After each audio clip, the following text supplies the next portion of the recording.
नमस्कार दोस्तों, engineer wifi channel पर आपका स्वागत है।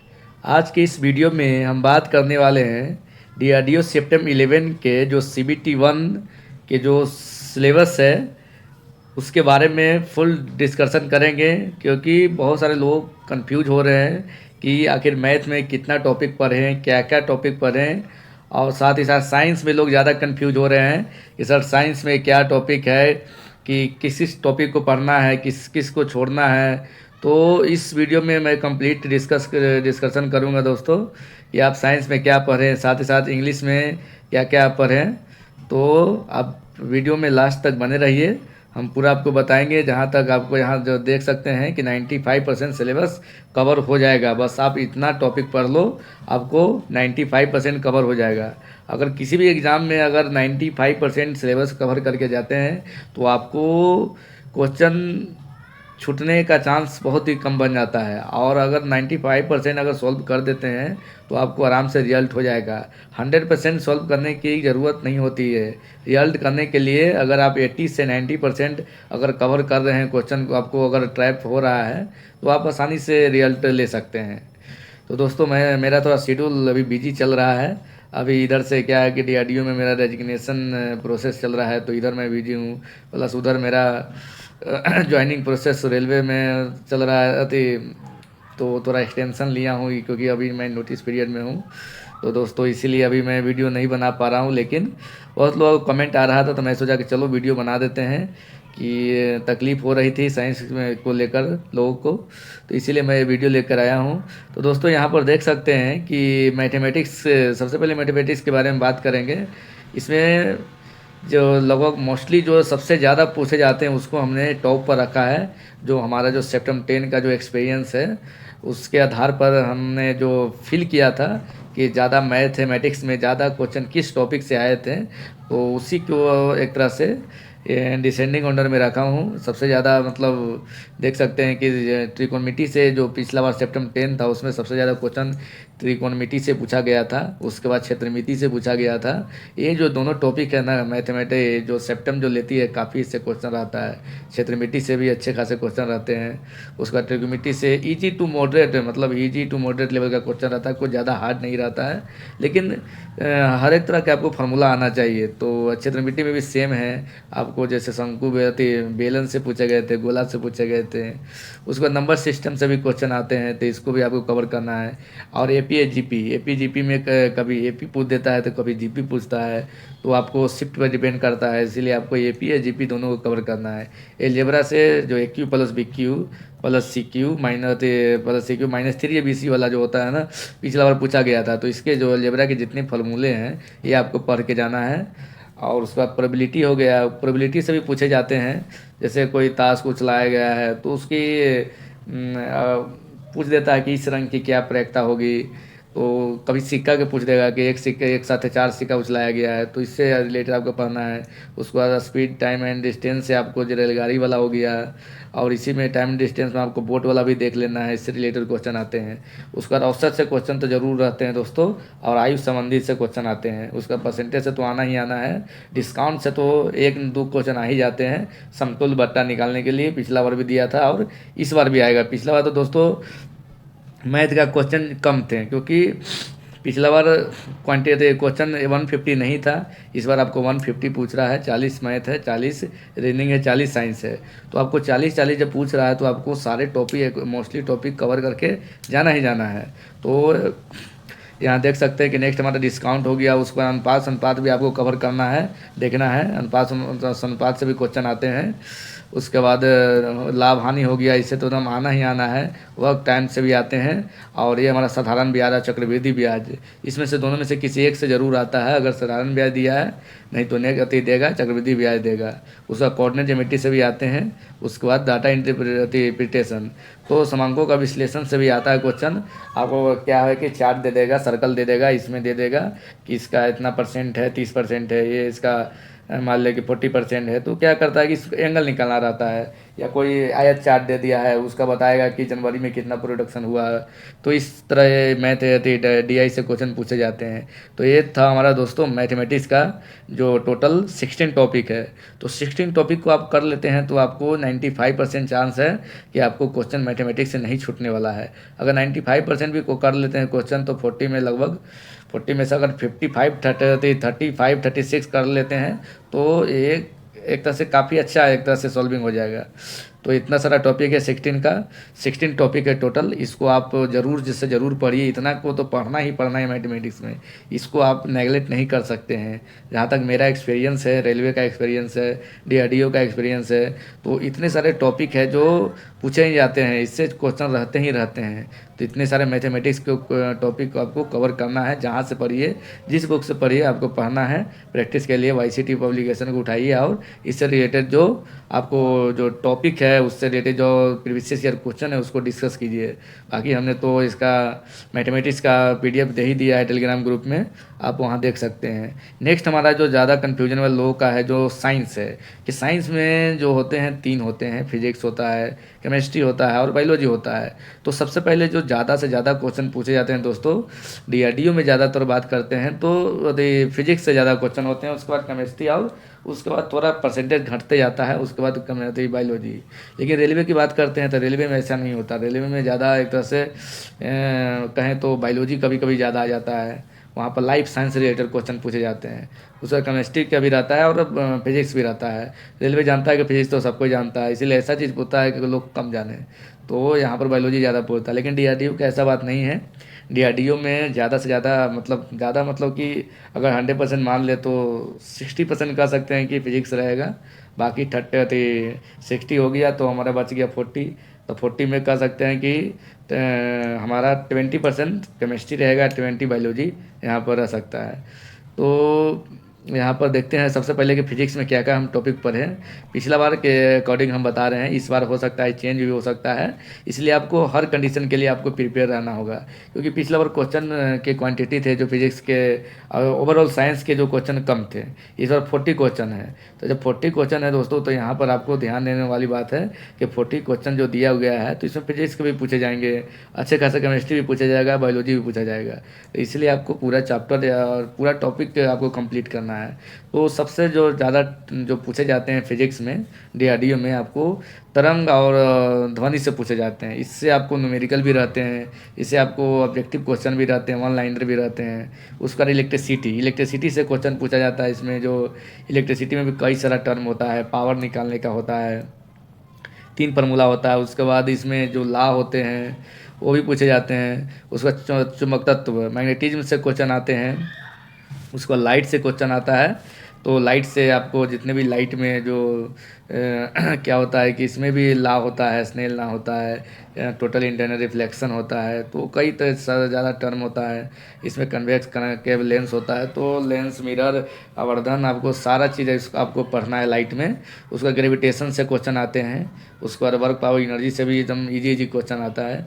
उसके बाद स्पीड एंड वेलोसिटी से हो गया, न्यूटन लॉ से क्वेश्चन तो एक न क्वेश्चन आ ही जाता है कि दिस प्रैक्टिकल एग्जांपल जैसे रॉकेट का प्रणोदन हो गया, कोई लॉन्च होता है तो कौन से लॉ पर ये बेस्ड होता है, इससे क्वेश्चन पूछे जाते हैं। सदिश राशि से, वेक्टर एंड स्केलर क्वांटिटी से क्वेश्चन आते हैं, दे देगा कि हमारा वेलोसिटी कौन सी क्वांटिटी है, ऐसा पूछा जाता है। उसके बाद पिछला बार मात्रा के विमा से, यूनिट एंड डायमेंशन से भी पूछा गया था कि अगर मान लिया कि फोर्स है, इसका विमा कौन सा होगा।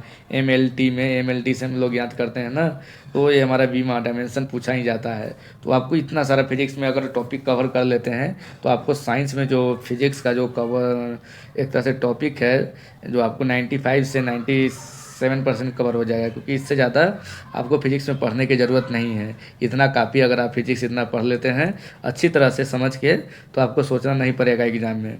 वही नेक्स्ट बात करते हैं रसायन के लिए कि केमिस्ट्री में आप क्या पढ़े हैं। तो केमिस्ट्री में सबसे ज़्यादा जो क्वेश्चन पूछे जाते हैं दोस्तों, अम्ल, क्षार और लवण से पूछे जाते हैं। इसमें क्या होता है कि अम्ल, क्षार, लवण, जैसे लिटमस पत्र होता है, लिटमस पत्र के बाद फिनोप्थलीन होता है और मिथाइल ऑरेंज होता है। तो इसमें हमारा जो कोई भी हमारा विलियन कैसा है, हम एसिडिक है, बेस है या वो साल्ट है, तो कैसे पता चलेगा।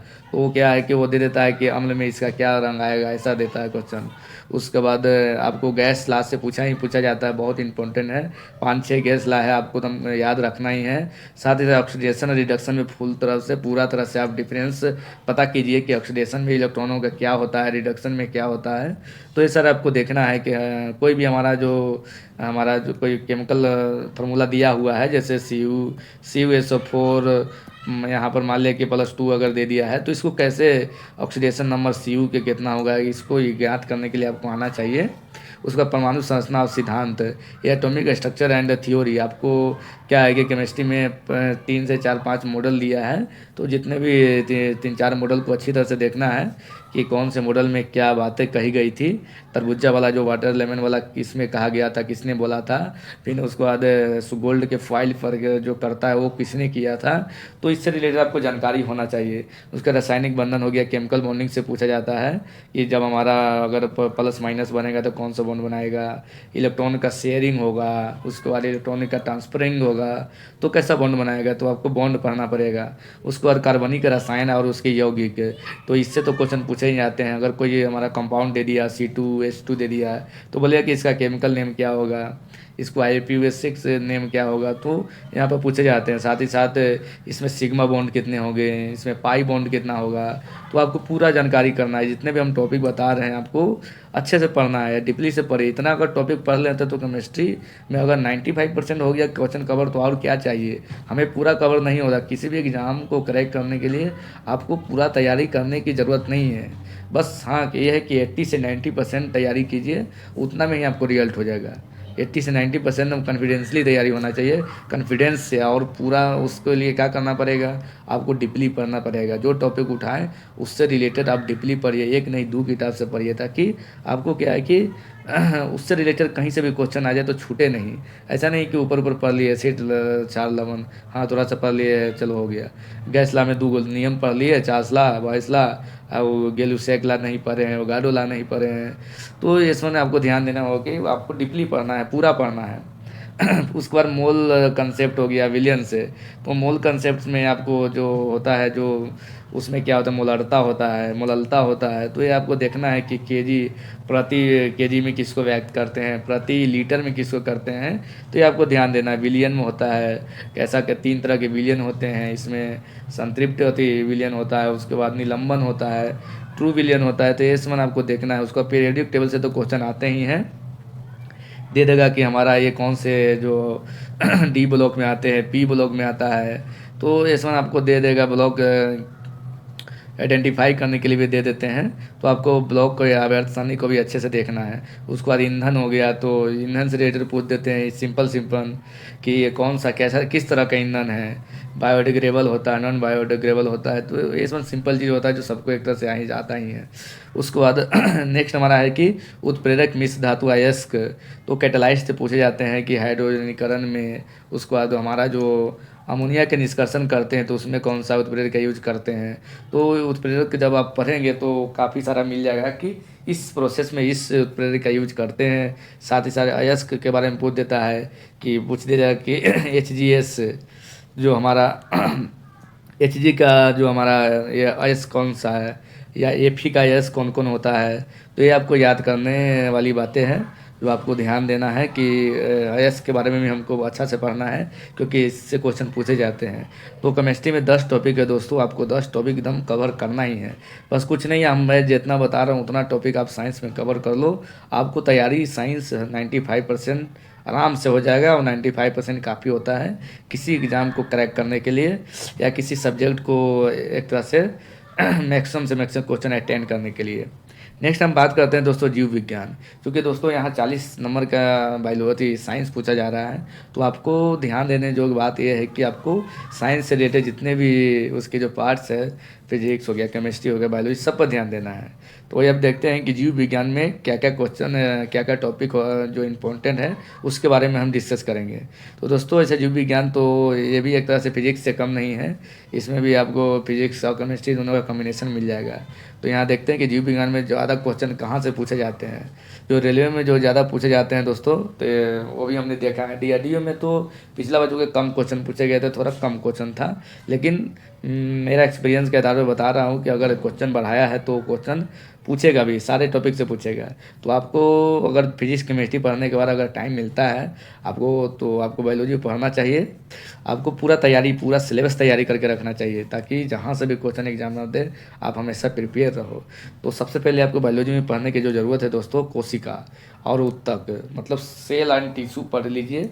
सेल क्या होते हैं, सेल में आपको पूरा जो किसने सेल को सबसे पहले बताया था, टिश्यू के बारे में किसने खोज किया था, ये सब आपको पढ़ना है। इससे रिलेटेड टिश्यू के कितने प्रकार होते हैं, तो ये आपको सब पढ़ के जाना है।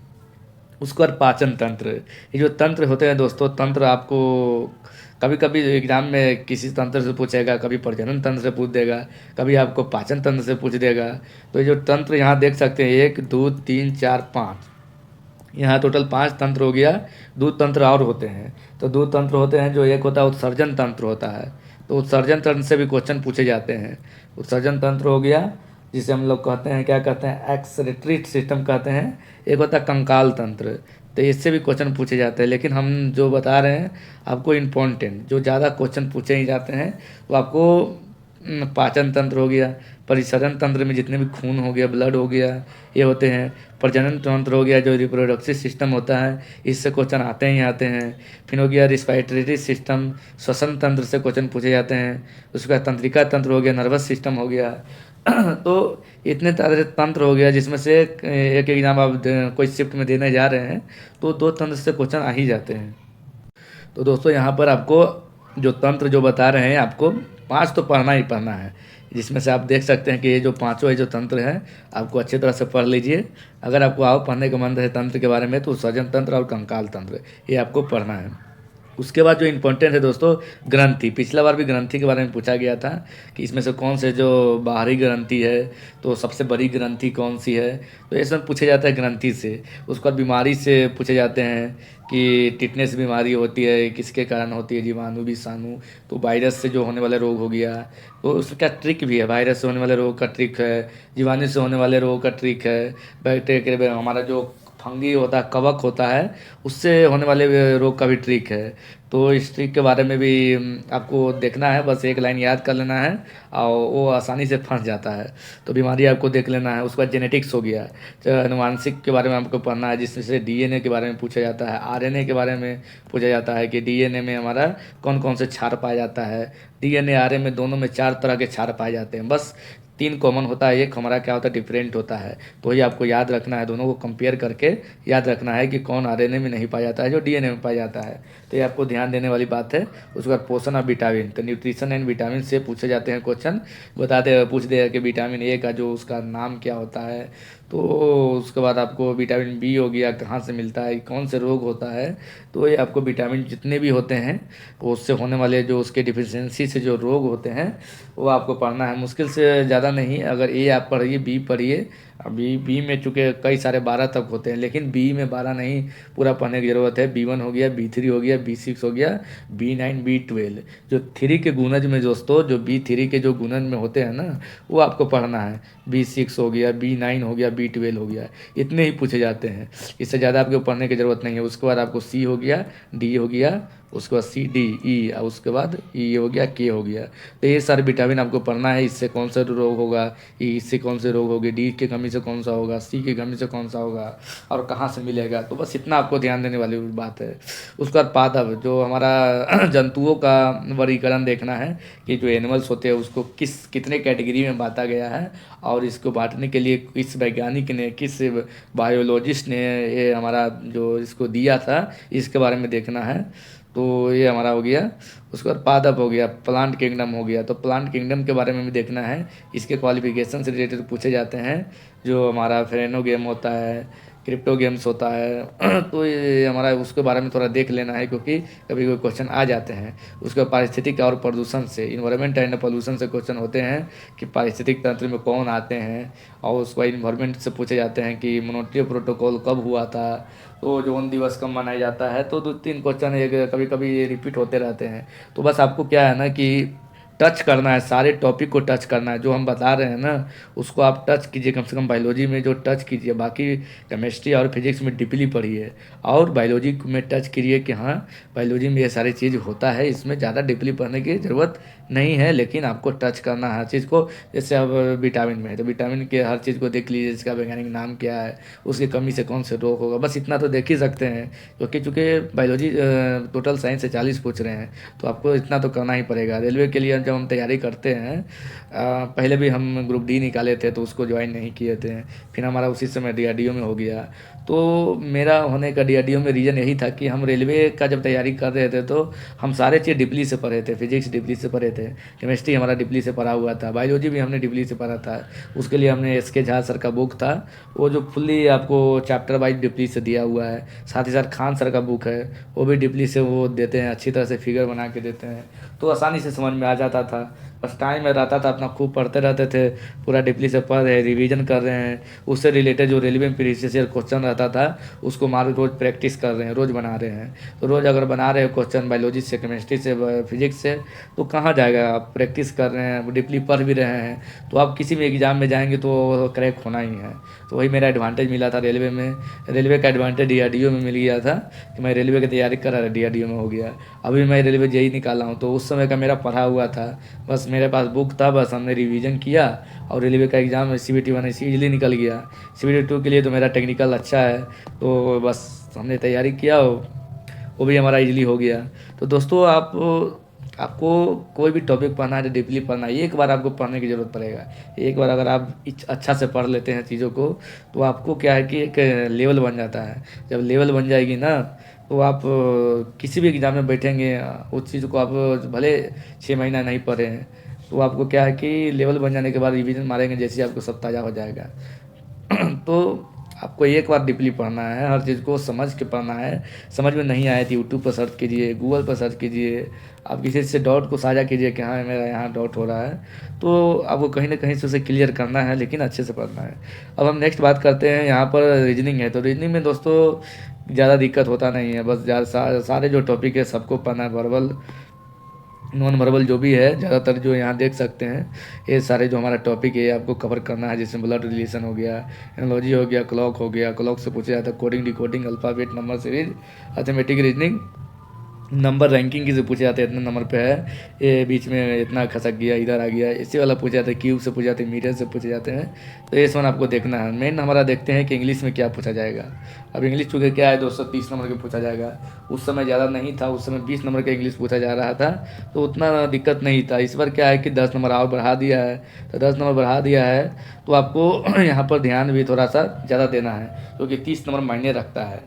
तो उस समय क्या था कि दोस्तों हमने क्या क्या किया था, तो कुछ नहीं, हमारा तो टेंस हमारा सही ही था, तो टिप प्रीपोजिशन भी हमने थोड़ा पढ़ा रखा था। उसके बाद नरेशन और वॉइस दोनों नीतू मैम का जो बुक है वहाँ से प्रैक्टिस करके गया था। बाकी बस इतना ही करके गया था। वहाँ के ऊपर गया तो पासेज इजी था। पासेज में क्या था कि एक छोटा सा पासेज दिया था, उससे रिलेटेड 5 क्वेश्चन थे, तो 5 क्वेश्चन तो ऐसे ही आ गए थे।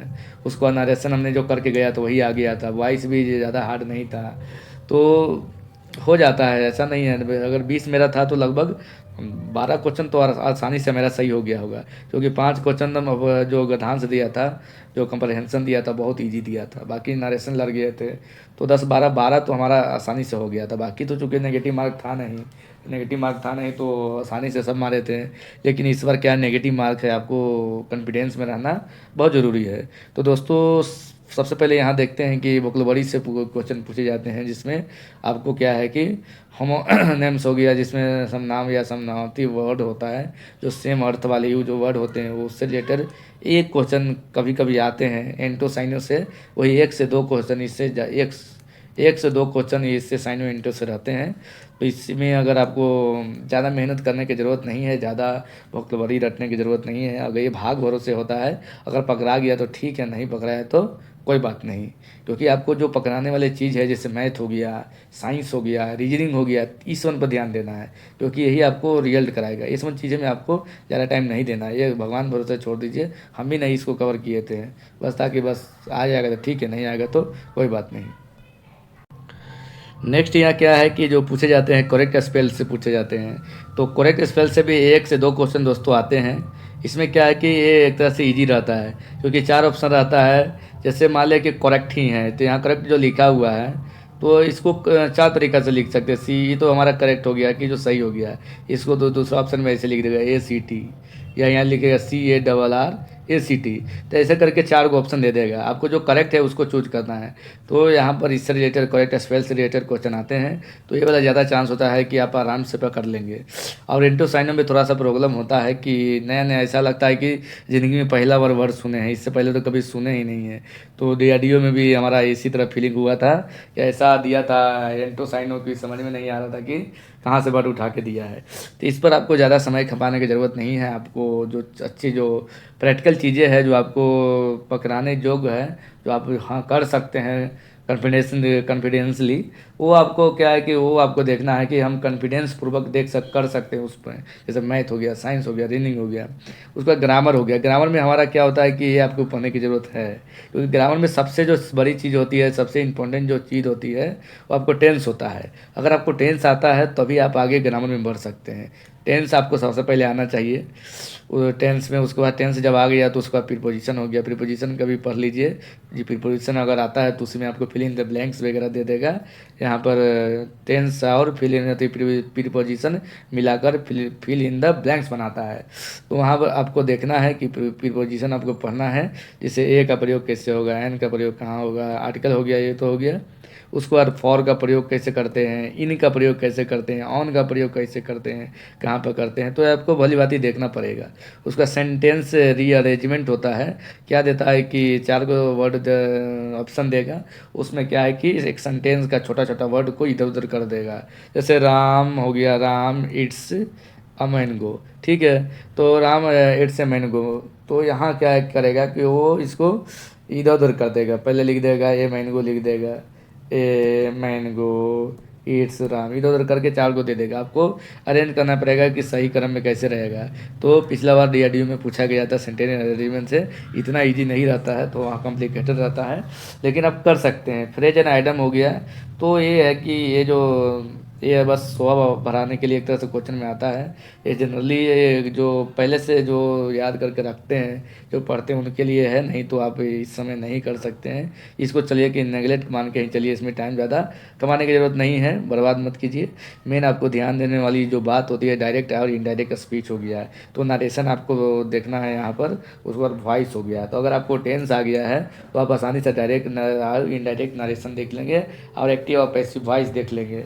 तो ये आपको जो हमने बताया ग्रामर में इतना टॉपिक को कवर करना है आपको। नेक्स्ट हो गया कंप्रहेंशन।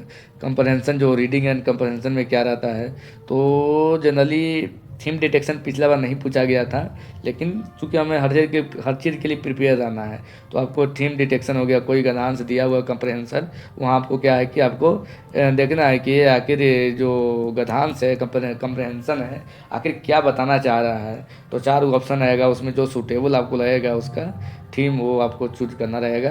उसके बाद पासेस कंप्लीशन क्या होगा कि उसी जो कंप्रहेंशन रहता है उसी से आपको रिलेटेड क्वेश्चन देता है, और उसी से रिलेटेड आपको बस ऑप्शन चूज करके वहाँ पर टिक करना रहता है।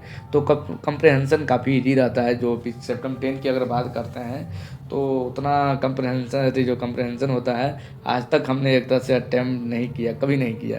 क्योंकि मैं उस समय जब DRDO सेप्टेम्बर 10 की तैयारी कर रहा था, तो उस समय MTS प्रीवियस ईयर का सेट लगा रहा था, क्योंकि उसमें इंग्लिश आता है, मैथ आता है। तो वहाँ पर हमने मैथ का लगाया था, साइंस का साथ ही साथ इंग्लिश का लगाया था। तो कंप्रहेंशन वहाँ थोड़ा हार्ड रहता था, लेकिन यहाँ पर काफ़ी इजी आया था। लेकिन आपको जब हार्ड तैयारी करते हैं तो इजी आपके लिए कुछ नहीं रहता है। इसलिए आप लोग भी प्रैक्टिस ज़रूर करें, कंप्रहेंशन का प्रैक्टिस करें। उसमें आपको सारे चीज़ मिल जाएगा। इंग्लिश का सारा जो करेक्ट स्पेल्ड हो गया, आपको प्रीपोजिशन हो गया, आपको एंटो साइनो हो गया, आइडम फ्रेज हो गया, सारे चीज़ मिल जाएगा। तो इसी में दोस्तों और होते हैं कि आपको कंक्लूजन निकालना रहता है कि ये क्या गया, कंक्लूजन क्या है उसका। कभी कभी टॉपिक रीअरेंजमेंट वगैरह से आते हैं, लेकिन इससे उतना आते नहीं हैं।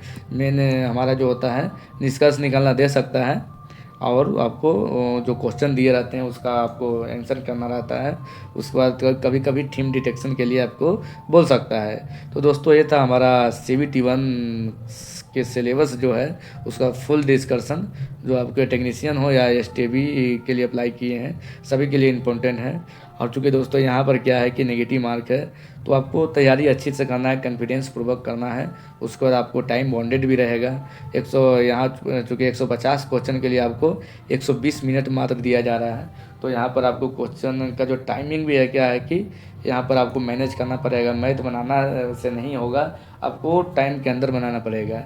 क्योंकि हम लोग क्या उस समय क्या अगर ओवरऑल टाइम देता है तो वहाँ पे स्टूडेंट के लिए एडवांटेज ये हो जाता है कि आप साइंस और रीजनिंग में आप कम टाइम दे के मैथ में टाइम को यूटिलाइज कर लेते हैं, थोड़ा ज़्यादा दे देते हैं, हो जाता है। लेकिन यहाँ पर क्या है कि आपको टाइम वैसा नहीं दिया जाएगा। यहाँ टाइम को लगभग समान डिस्ट्रीब्यूशन किया जाएगा ये तीनों में।